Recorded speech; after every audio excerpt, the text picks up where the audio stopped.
여러분 안녕하십니까, 진성호입니다. 더불어민주당 분위기가 이제 험악해지기 시작했습니다.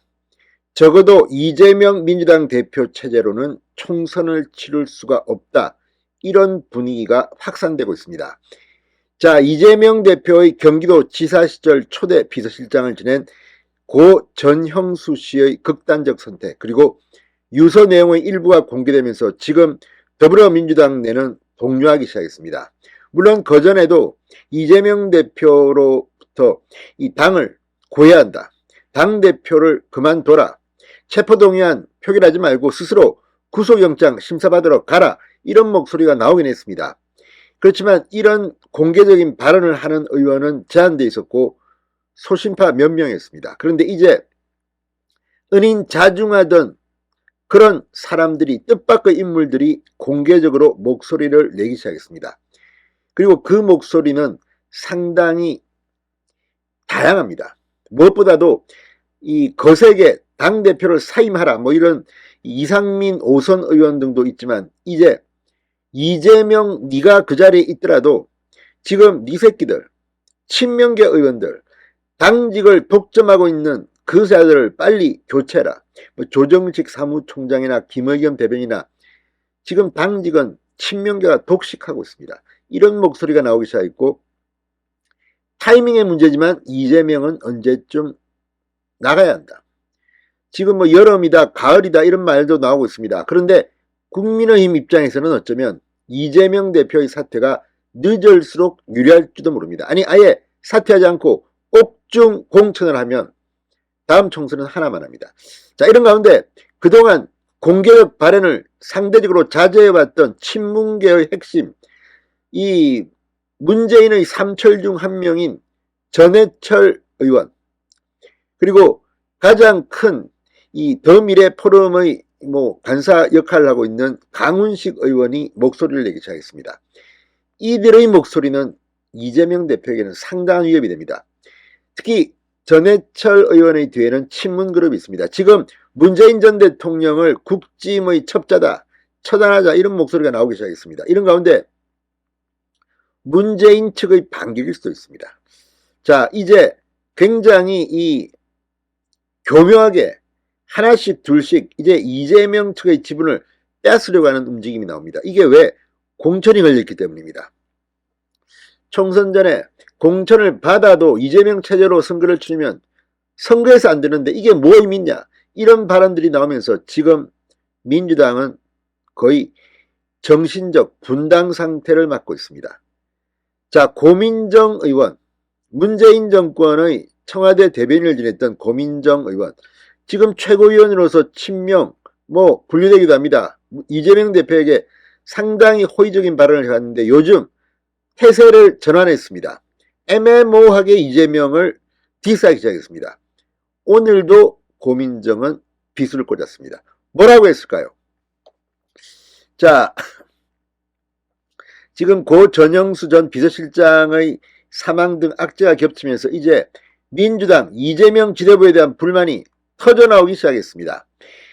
자, 이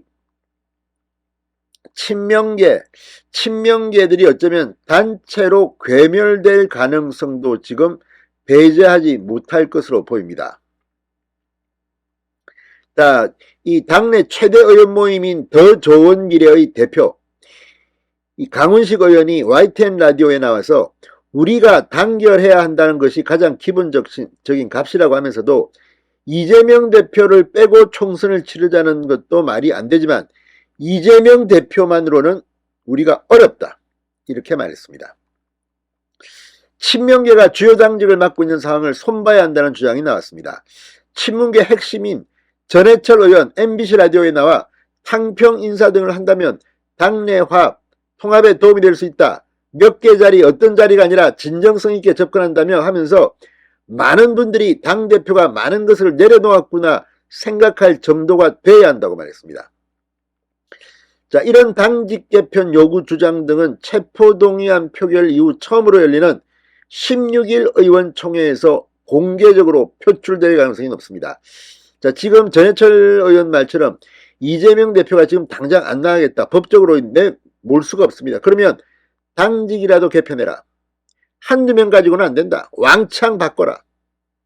자, 이 이계호 의원, 친이낙연계로 분류되고 이낙연 전 대표의 과거 지역구를 물려받았던 이계호 의원을 지금 민주당이 무슨 총선 공천 무슨 TF 단장에 임명했습니다. 그런데 이 자리는 뭐 책임 있는 자리일 수도 있지만 또 그냥 채택 안 해도 됩니다. 이런 자리에 이낙연계를 단장으로 임명한 것도 보면 지금 이재명 대표가 위기를 느끼고 있다는 반증입니다. 그러나 이것 가지고 되겠습니까? 지금 이재명 대표 측은 이재명 대표의 이런 이 구속, 수사 뭐 이런 걸 갖다가 회피하기 위해서 공천 문제를 계속 부각시키고 있습니다. 그렇지만 이게 언제까지 통하겠습니까? 자, 고민정 의원도 오늘 또 한 번 더 팔 꽂았습니다. SBS 라디오에 나온 고민정 최고위원, 이재명 대표를 지키자는 의견과 이재명 대표로는 선거가 어렵다는 의견이 지금 있다. 이것은 옳고 그름의 영역이 아니라 결국 판단의 영역이다.